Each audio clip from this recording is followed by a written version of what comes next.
What's up, everybody? Welcome back to Better Days Films. It's your boy Z. We are currently in December, so that means I'm back with another Christmas movie review. I want to thank everybody who checked out my first Christmas movie review, 2000's Dr. Seuss' How the Grinch Stole Christmas, starring Jim Carrey. I got a lot of, good feedback on that, so I really appreciate everybody that went on there and checked it out. And if you still want to check it out, I'm going to leave a link in the description of this video for that review. But today we are here to review 1990's Home Alone starring Macaulay Culkin. Now, I want to start off by saying this movie was like one of the greatest Christmas movies for me as a kid. I love the crap out of the Home Alone. Like, I even kept the classic. I even got it on VHS, and I also think I got it on DVD too. This was a great Christmas movie. One of my favorites to always go back to, because I think Macaulay Culkin did a fantastic job. I think pretty much all the actors and actresses, I think everybody did a fantastic job for this Christmas movie. And I got my Christmas attire on. Like I said, we doing this big for this Christmas movie reviews that we're going to be doing for the whole month of December.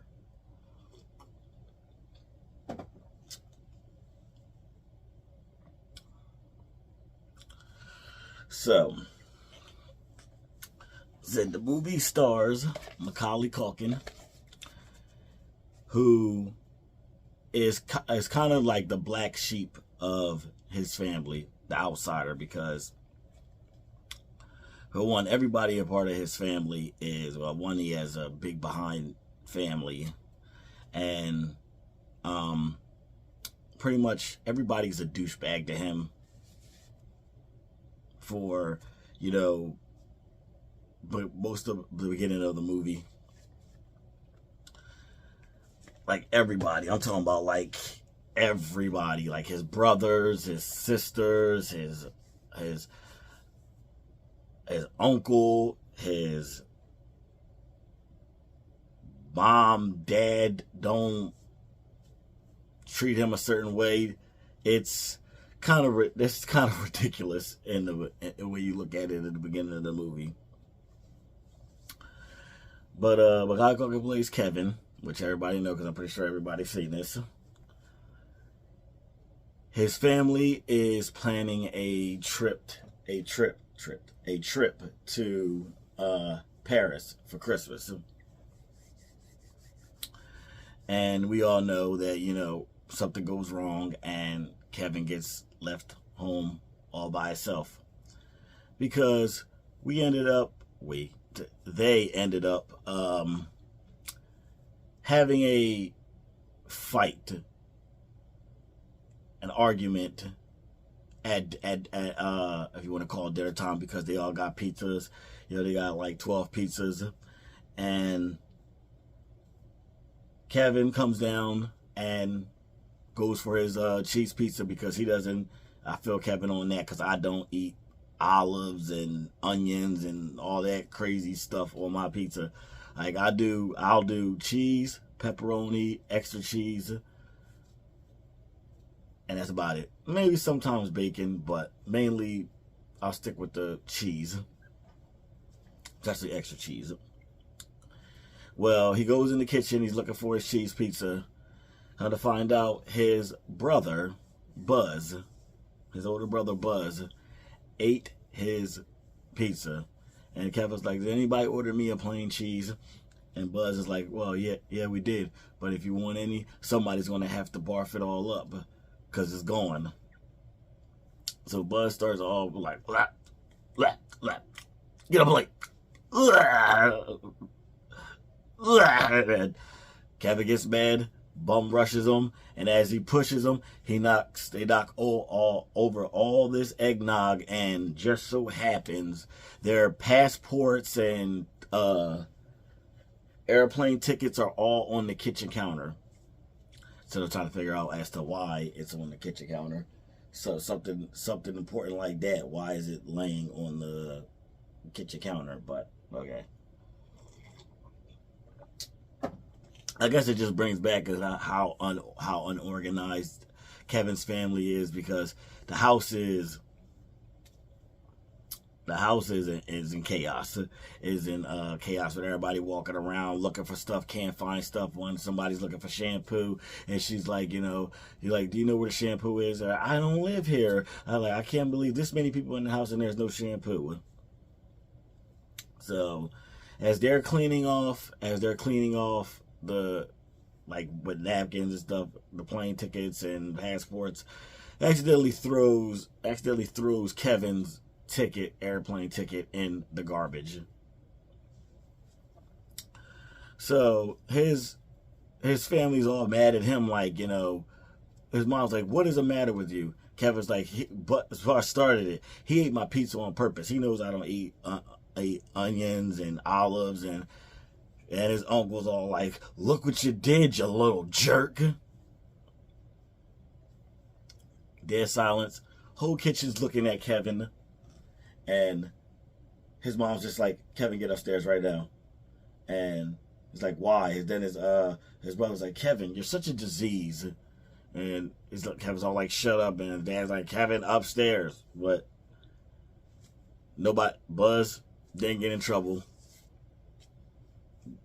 And brother douchebag to him, like, Kevin, you're such a disease. But, only Kevin gets in trouble. So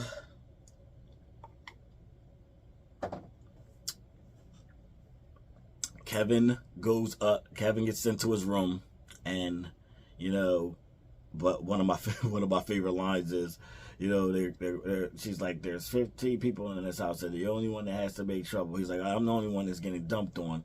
You're like, you're the only one acting up. Now get upstairs. He's like, I am upstairs, dummy.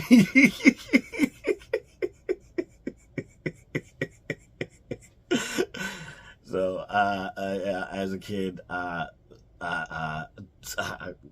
bursted out laughing. But she makes him go upstairs to the attic, and he doesn't want to sleep up on the attic because his cousin, who I think in real life is his cousin or his actual cousin or brother or something like that. But his cousin has a pee in the bed problem, especially when he drinking too much, Pepsis and stuff like that. So Kevin doesn't want to sleep on the attic because he's like, I don't want to sleep on a hot bed with Flora. If he has something to drink, he'll wet the bed. He'll pee all over me. I know it. So they're like, we'll put him somewhere else. His mom's like, we'll put him somewhere else. And he's like, I'm sorry. She's like, it's too late. Get upstairs. So as he goes upstairs, he's like, everybody in this family hates me. Mom's like, well, maybe you should ask Santa for a new family. He's like, I don't want family. I don't want any family. Families suck. So pretty much, he was like, tell him, like, I don't want to get upstairs. I don't want to see you for the rest of the night. He's like, I don't want to see you. I don't want to see you for the rest of my whole life, and I don't want to see anybody either. And she's like, I hope you don't mean that. If you woke up tomorrow morning and you didn't have a family, you pretty much would be upset. He's like, no, I wouldn't. Well, she's like, say it again. Maybe it'll happen. And he's like, I hope I never see you jerks again. Well, Kevin goes upstairs.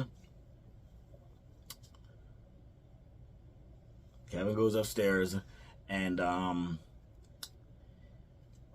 as he's laying in bed, he says in his mind, I wish they would all just disappear. Well, during the night,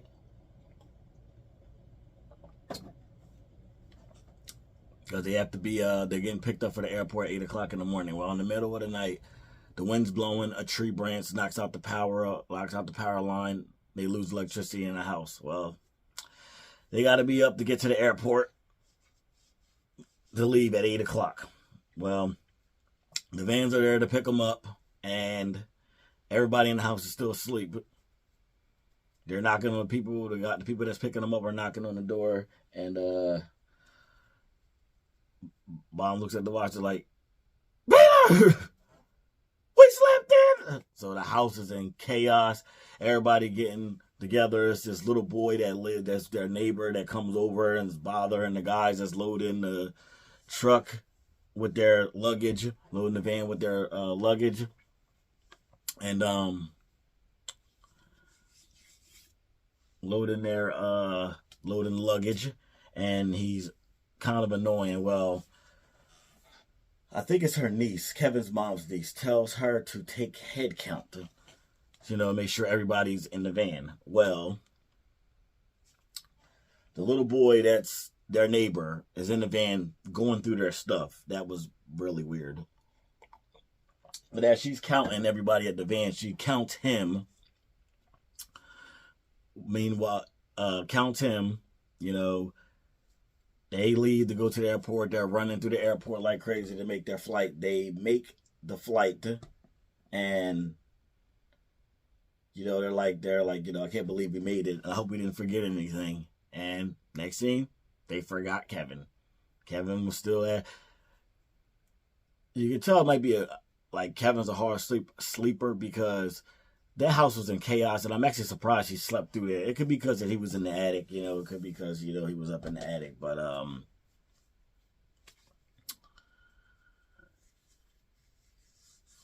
I'm actually really surprised he slept through that, but, come to find out that he was left at home by himself. He's walking around the house. He go downstairs to the kitchen, turns on the TV, and then he's realizing that it's kind of too quiet in the house. Where's everybody at? So, excuse me. He turns the TV off, and he's like, Mom. So then he goes around the house looking for everybody, goes in Buzz's room. He's like, he's going downstairs to the basement, and, excuse me, and he's like calling everybody's name. He's like, Uncle Frank, is this a joke? Like naming everybody in the house, like, is this a joke? And there's a heater downstairs, that furnace that goes off that he gets scared of, and he's like, it's only my imagination. Well, it scares the crap out of him. He runs outside. He sees the cars in the garage. He's like, the cars are still here. They didn't go to the airport. So he goes in the kitchen. He starts thinking. He's like, I made my family disappear. Then he starts, thinking about all the mean stuff that everybody said to him. Like his sister saying, Kevin, you're completely helpless. His other sister, you're what the French call living comme des dents. I know I didn't say that right. And his brother, Kevin, I'm going to feed you to my tarantula. His other brother, Kevin, you are such a disease. His mom, there are 15 people in this house. You're the only one that has to make trouble. Then it's finished off with his uncle. Look what you did, you little jerk. So Kevin's like, I made my family disappear. Starts going crazy in the house, jumping on the bed, eating, I think it's popcorn. And he's all like, I'm free, free, free, free, running around the house. And starts really excited that he got left at home.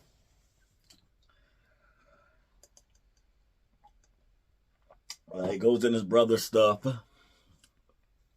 finds firecrackers, uses his brother's BB gun, and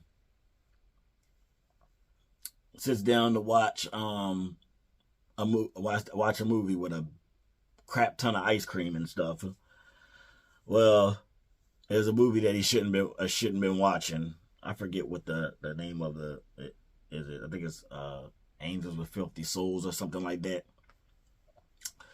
So it's one of the most iconic parts of the movie, and he watches it, and he sees the violence, and it freaks him out, and he covers his face. Then he pauses and like, Mom.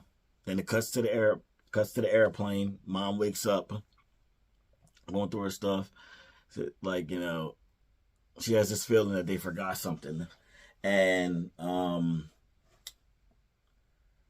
she starts naming stuff to the dad, to Kevin's dad, like, did you lock up? He's like, yeah. Like, did you close the garage? He's like, that's it. I forgot to close the garage. That's it. He's like, oh well. And she's like, no, that's not it. He's like, then what could we be forgetting? She says that for a second. Kevin! So, like I said, Kevin's having a good old time being home alone. I think he made his family disappear.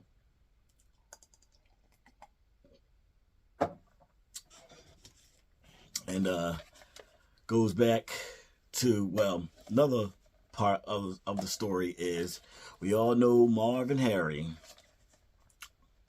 Legends. Marvin Harry. Legends. Well,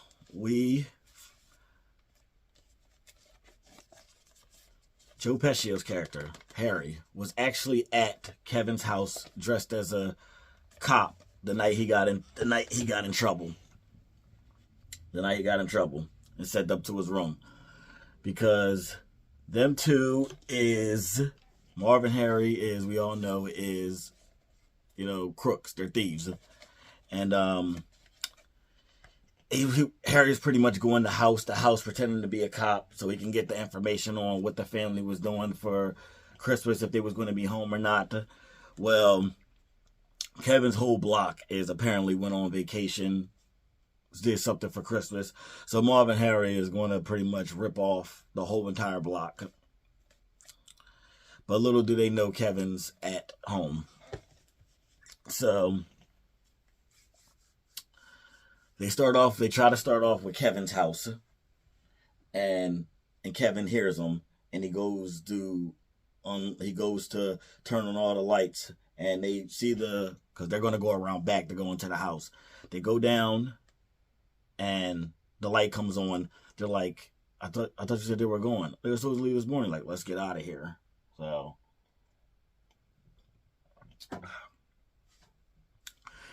and also it's this older man who, in the beginning of the movie, Kevin's brother Buzz told him that he was pretty much the old guy is a killer, that he murdered half of his family, half the people on the block with a snow shovel, and has been hiding out in the neighborhood. So Kevin is terrified of that guy, but he starts seeing the older guy everywhere. The first time he came in contact with him, he was after, he went and hid, after Marvin Harry tried to break in. And he's like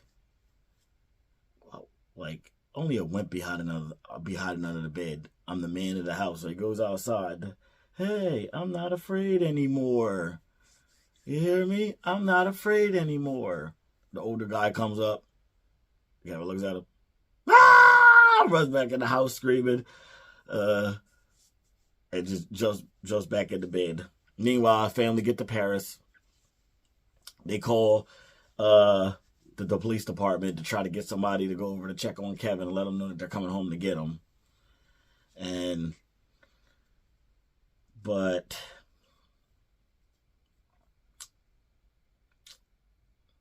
Kevin is finally starting to realize he's starting to do a lot of stuff that he wouldn't normally do. Like, he's finally taking a shower. He's putting on deodorant, and washing his belly button, and he's doing chores in the house. He's going grocery shopping.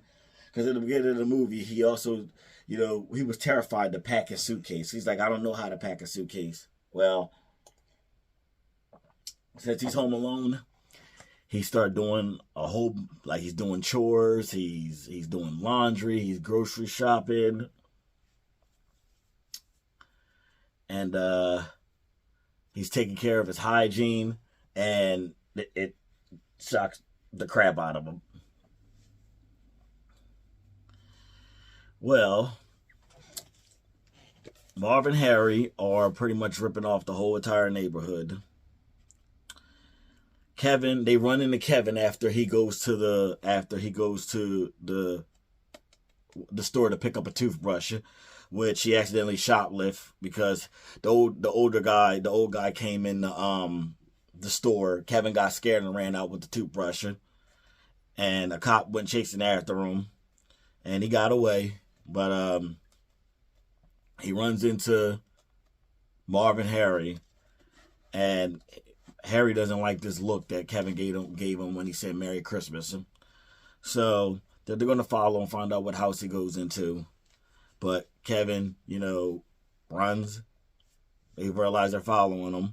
He runs, he hides, and, he gets the house ready to pretend that people is home. He got a speaker playing. He got, stuff on strings, look like people is moving. So Marvin Harry thinks somebody's home. And one scene that's funny, Kevin orders pizza, and he has the pizza guy, deliver the pizza around back. He doesn't answer the door himself. He uses the movie line. He uses the movie as huge speakers hooked up to it, and scares the crap out of the pizza guy. And pizza guy thinks somebody's shooting at him because that's what happens in the movie, and he runs, he speeds off. But Marv and Harry are still stalking the house because they wanna get in. Harry sends Marv up to check out what's going on if anybody's home. Well, Kevin uses that same movie that he used on the pizza guy on Marv. As he sees Marv at the back door, but he also puts firecrackers in a pot to make the sound effect more louder. So Marv thinks that it's people in the house arguing, thinks that somebody got killed. So they're originally going to leave when Marv gets freaked out, runs back to the car, but they end up staying because they want to see who it is. Well, they're asleep in the van, and Kevin comes out to cut a tree down for a Christmas tree. They realize that he's home alone, and they are going to come back later on that night. So Kevin's finally at a point where he doesn't want to be home alone anymore. So he goes to talk to a guy who he says, works for Santa. He said he doesn't want any toys, he just wants his family. He goes to church and he runs into the older guy. The older guy comes up to him and says, Merry Christmas. And, the older guy's there to watch his daughter sing in the church. And he tells Kevin, when you see me, you can say hello. You don't have to be afraid. There's a lot of stuff going around the neighborhood about me, but none of it's true. So they have a little heartwarming conversation. You find out that he's there to see his granddaughter sing because him and his son had a fight a few years ago, and they're not talking. So Kevin, pretty much tells him, you should talk to your son. At least, because I'm pretty sure your granddaughter misses you. Well, they have a little heartwarming conversation. He says, Merry Christmas. Kevin's getting ready to go home. All of a sudden, he realizes it's almost time that Marvin Harry's going to come. Well, he runs home. Especially I like the music that they play when the bell starts ringing and Kevin starts running home. And he's like, this is my house and I have to defend it. So he sets a bunch of traps for Marvin Harry. One of my favorite parts of the movie. Sets a lot of traps for them. They come. They think he's a stupid kid that, he's just going to let us in. So they go around back like, Merry Christmas, little fella. We know that you're in there and that you're all alone. So he's like, yeah, come on, kid, open up. It's Santa Claus. It's Elf. So Kevin sets a bunch of traps for them, and also meanwhile his mom's trying to get home because there was no way for there was no way for because everything was booked because the family couldn't get a way home. So the mom is pretty much taking different flights. She's selling stuff so she can get home to be with her son. She eventually runs into somebody when she's at a point and there's no more flights, you know, who offers to give her a ride to Chicago because they're a band, they're like a polka band, and they're on their way to somewhere, and then where they're going is on their way to Chicago. They are past Chicago, so they give her a ride home. But Marv and Harry's getting tore up by all of Kevin's traps, and you know, one of my favorite lines is, you know, Marv is all barefooted from this sticky stuff that Kevin had in the basement, and he comes in the house. Uh, Harry's all got these feathers and stuff all over him, and they're like, Marv, Harry, why the hell did you take your shoes off? Why the hell you dressed like a chicken?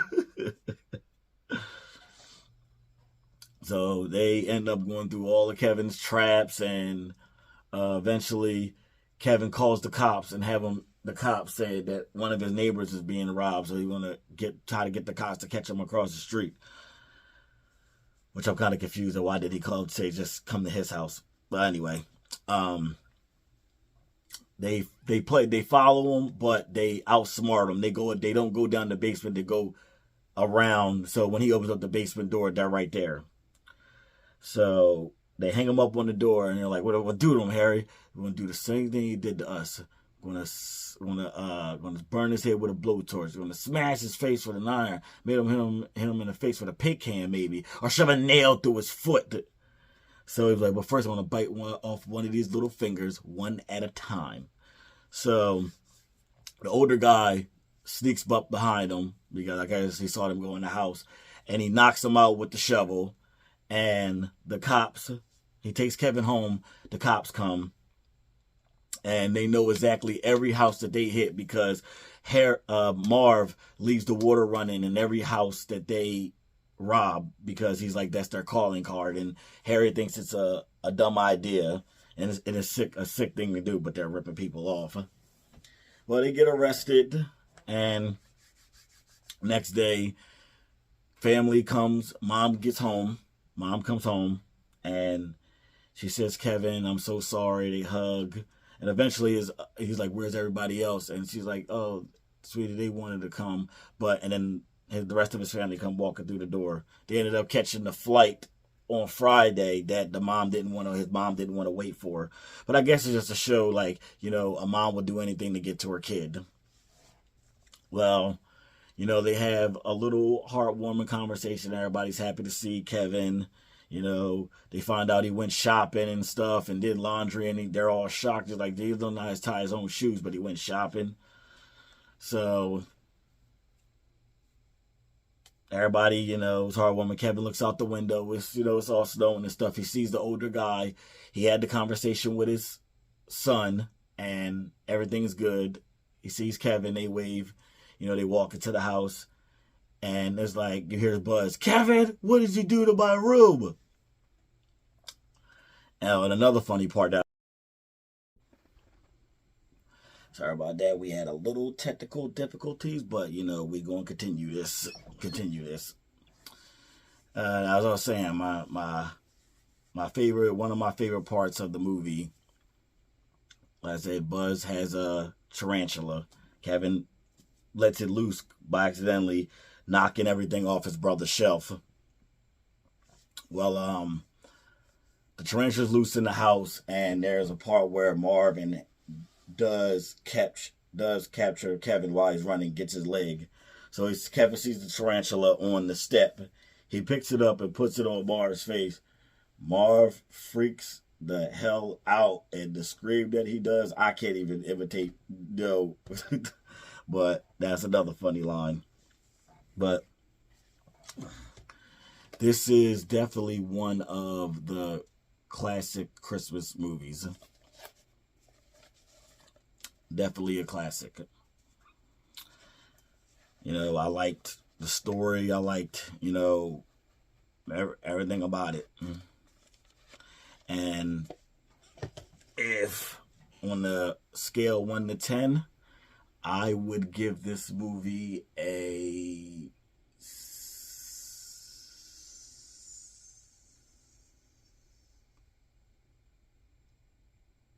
I'm gonna give it an 8. And the reason and you'll find out soon the reason why I gave it an 8, because I do love this.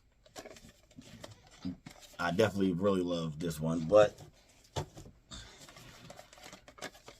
this is my all-time favorite Home Alone. Yes, I really enjoy the first one, but I really, really love Home Alone 2, and we are going to be doing a review on this too. But thank you to everybody who came to check out this video. I really appreciate it. And like I said, I'm going to leave a link in the description for my very first Christmas movie I reviewed, which was Dr. Seuss' How the Grinch Stole Christmas, with star Jim Carrey. So please like, subscribe to the channel. Follow me on Instagram, on TikTok. Both is at To Better Days Films. And we are just, like I said, we are just getting started. We have a whole lot of Christmas movies to get to. So this is only the start. So please like, subscribe, and, leave me a comment. Comment down, what you thought about Home Alone. Is it a great Christmas movie for you that you go back to, or is it something that you only watch every now and then? I want to hear you guys' thoughts on it too. So leave a comment and we can talk about it. But until the next video, this is your boy Z from To Better Days Films, and I'm out. Peace.